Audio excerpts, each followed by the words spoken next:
In an earlier video, I said that chosen family will sometimes show up in ways your blood relatives never did. Chosen family, aka friendships, or specifically best friendships, aren't new. If you look closely, the way they manifested has had very different forms across time. For starters, we've called it by different names across history. Sometimes best friends, sometimes roommates. We all know they weren't just roommates. Welcome to the story of roommates. Friendship. Beginning, friendship wasn't emotional, it was primal for survival.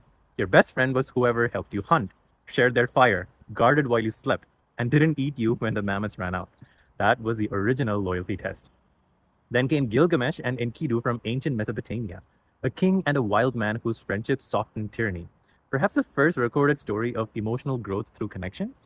In ancient Greece, we got philia. Aristotle called friendship one soul in two bodies.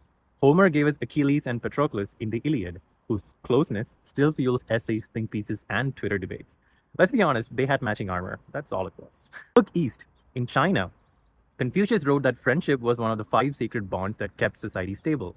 The poets Li Bai and Du Fu in the Tang dynasty might have basically invented long-distance best friendship through poems that missed each other. Although I think Du Fu wrote many more than Li Bai did. Oof, awkward. In Indian Hindu mythology, some would say it's history, the Mahabharata epic gave us the friendship Lord Krishna and Arjuna, divine friendship as moral guidance. Because sometimes your best friend is the voice of reason in war. In Africa, oral histories and proverbs celebrated chosen kinship as community glue. There's a Swahili saying, Ntu ni watu, that person is people. Translation, no one survives alone.